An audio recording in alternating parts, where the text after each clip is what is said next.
नमस्कार दोस्तों, स्वागत है आपका हमारे YouTube चैनल ट्राइबल टीचर पर, जहां हम आपके लिए कर्मचारियों से संबंधित हर महत्वपूर्ण और ताज़ा जानकारी लेकर आते हैं। आज का अपडेट मध्य प्रदेश की कैबिनेट मीटिंग को लेकर है, जो काफ़ी खास और खुशियों से भरा हुआ है। अगर आपने अभी तक हमारे चैनल को सब्सक्राइब नहीं किया है, तो कृपया तुरंत सब्सक्राइब करें और बेल आइकन दबाएं ताकि आपको सभी नई अपडेट्स सबसे पहले मिल सकें। तो चलिए देखते हैं आज की कैबिनेट बैठक में क्या है खास।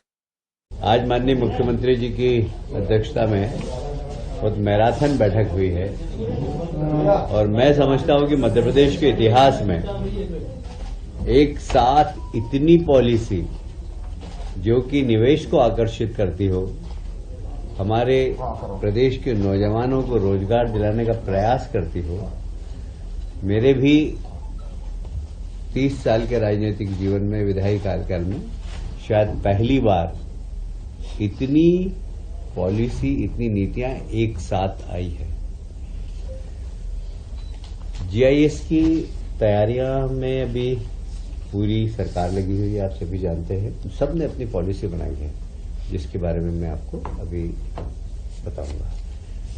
बाहर का निवेश हमारे यहाँ आए, इसके लिए माननीय मुख्यमंत्री जी विदेश में गए भी थे और कल दिल्ली के अंदर विदेशी राजदूतों के साथ बैठक भी है।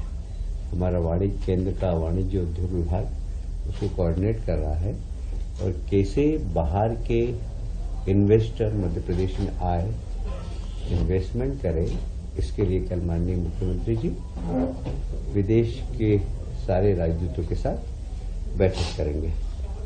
माननीय प्रधानमंत्री जी 24 फरवरी को यहाँ पर आ रहे हैं और 25 को हमारे गृह और सहकारिता मंत्री माननीय अमित शाह जी भी आएंगे।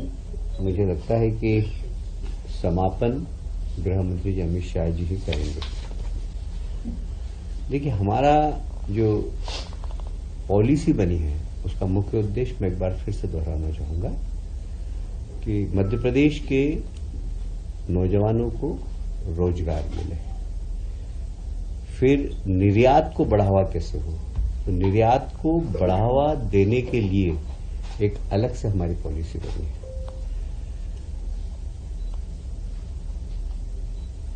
निवेश करने वालों को बहुत ज्यादा परेशानी नहीं हो, सुलभता से निवेश कर सके, इसलिए जो अनुमतियों के अंदर समस्या जाती है उसको मिनिमाइज किया है। अनुमतियां और सब ऑनलाइन है और पारदर्शी और समय सीमा के अंदर सारी अनुमति देना चाहिए, इस बारे में शासन के निर्देश भी है। ईज ऑफ डूइंग बिजनेस को बढ़ावा देना हमारा इस पॉलिसी का मुख्य उद्देश्य है। मध्य प्रदेश की लॉजिस्टिक क्षमता को बढ़ाना, तो हम लॉजिस्टिक को कैसे मजबूत कर सकें और कैसे निर्यात ज्यादा हो, उसके लिए हम फैसिलिटी उद्योगपतियों को दे सकें, इसके लिए हमने लॉजिस्टिक पॉलिसी बनाई है। और पोर्ट तक सामान पहुंचे तो उनके ट्रांसपोर्टेशन में भी हमारी जो नई पॉलिसी आई है उसमें हम उत्पादकों को सहयोग करेंगे। जैसे मैं आपको बताना चाहूंगा, जो हमारी पॉलिसी है उसके जो हमने फोकस किया है वो निवेशकों को हमारी प्रमुखता में लिया है और सरकार कैटालिसिस की भांति काम करेगी, सरकार उत्प्रेरक की भांति करेगी।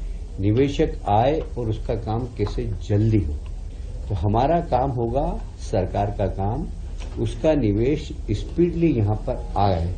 और इसके लिए इस पूरी पॉलिसी को इस प्रकार बनाया गया। जैसे मैंने कहा, ईज ऑफ डूइंग बिजनेस, कई अनुमतियां कम कर दी और एनओसी वगैरह भी दे दी और ये सारी जो अनुमतियां होगी ये लोक सेवा गारंटी के अंतर्गत रखी गई, जिससे समय सीमा में सब हो सके। हमने मध्य प्रदेश की आर्थिक समृद्धि को और मध्य प्रदेश एक विकसित प्रदेश बने, इसलिए इसको बहुत फोकस किया गया है। विकसित मध्य प्रदेश के लिए राज्य की जो सकल मूल्य संवर्धन नीति के विनिर्माण क्षेत्र में योगदान बढ़ाना देना है। समग्र औद्योगिक पारिस्थितिकी तंत्र को बढ़ाना, अधोसंरचना का विकास, कौशल विकास, व्यापार सरलीकरण, संतुलित क्षेत्रीय विकास को सुदृढ़ करना। इस पूरी उद्योग नीति में हमारा फोकस होगा कि लगभग 20 लाख से ज्यादा मध्य प्रदेश के नौजवानों को रोजगार मिल सके। एक समय था कि दुनिया को खिलौने सर्वाधिक चाइना सप्लाई करता था। आज भारत विश्व के अंदर दूसरे नंबर पर है और उसमें हम चाहते कि मध्य प्रदेश पहले नंबर पर बने, खिलौने का हब बने, तो खिलौना उद्योग यहां पर पनपे, उसके लिए हमारा प्रयास होगा। बायोटेक्नोलॉजी की नीति, आज के आधुनिक शिक्षा में बायोटेक्नोलॉजी का बड़ा महत्व है और इसकी बायोटेक्नोलॉजी में हम R&D को ज्यादा फोकस कर रहे हैं, क्योंकि बायोटेक्नोलॉजी में R&D के बाद उसमें जो संभावना है वो बहुत ज्यादा है और इसमें युवाओं को बहुत सारे अवसर भी मिलेंगे। मेडिकल डिवाइस नीति, इलेक्ट्रिकल व्हीकल आज की आवश्यकता है और उसके भी विनिर्माण की नीति हम बना रहे हैं।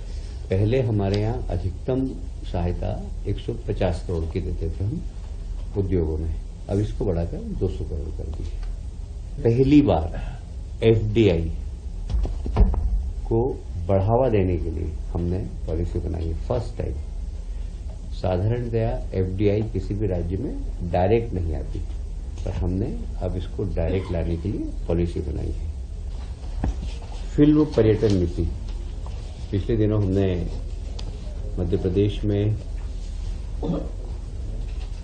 प्रदेश को मोस्ट फिल्म फ्रेंडली स्टेट से सम्मानित किया गया, भारत सरकार ने सम्मानित किया। हम काफी समय से प्रयास कर रहे हैं मध्य प्रदेश में फिल्म बने और स्थानीय कलाकारों को मौका मिले। हमारी इस पॉलिसी के कारण बहुत सारे स्थानीय कलाकारों को मौका भी मिला है। हम इसको और थोड़ा सा सरल बना रहे हैं। तो सबसे ज्यादा फिल्मों का निर्माण दक्षिण में होता है, हमारी पॉलिसी को हम दक्षिण तक भी ज्यादा प्रचार प्रसार करेंगे। दक्षिण की भाषाओं में फिल्म बनेगी तो भी हम हमारे यहाँ की सब्सिडी उसको प्रदान करेंगे। जितनी भी शूटिंग की परमिशन होती है वो सिंगल विंडो से एक जगह आए और शूटिंग की सारी परमिशन ले जाए। देखिए, पर्यटन नीति भी हमारी आई है। पर्यटन नीति की जो मुख्य अवधारणा है वह निजी निवेशकों को, हमारा पूरा जो पॉलिसी बनी है ये निजी निवेशकों को फैसिलिटेट करना, इसको फोकस करके किया गया है। तो इसमें पर्यटन में भी, पर्यटन क्षेत्र के विकास के लिए यदि प्राइवेट इन्वेस्टमेंट आएगा तो हम उसको बढ़ावा देंगे। हर विभाग के अंदर, चाहे पर्यटन नीति हो, चाहे उद्योग संवर्धन नीति हो, सब में एकल खिड़की को हम महत्व दे रहे हैं। अनापत्तियों की पहले जो 30 दिन का समय था उसको भी हमने घटा दिया है, 10 दिन कर दिया है। ये जो हमारी देश की पर्यटन स्थल की मार्केटिंग करने वाले ट्रेवल एजेंट होते हैं, यदि वो हमारे यहाँ के टूर ऑपरेटर्स विदेश में जाकर प्रदर्शनी में भाग लेंगे तो सरकार उनकी मदद करेगी, जिससे हमारे यहाँ पर्यटन बढ़े। खास हमारा जो फोकस है वो कौशल विकास भी है, समावेशी और सवर्णी ग्रामीण पर्यटन, ग्रामीण क्षेत्र का पर्यटन बढ़े हमारी पर्यटन स्थल सुरक्षित हो, ये भी सरकार जवाबदारी ले रही है। एक और महत्वपूर्ण नीति आज आई है, पंप स्टोरेज नीति।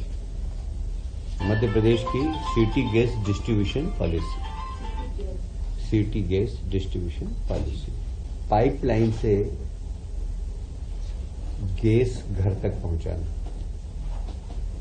पूरा इंफ्रास्ट्रक्चर खड़ा करना। और निश्चित रूप से जब हमारे यहाँ हम इसको बढ़ावा देंगे तो जो मकान बन रहे हैं, जो बिल्डिंग बन रही है, जो रोड बन रहे हैं, उसमें पाइपलाइन के लिए पर्याप्त स्थान हो।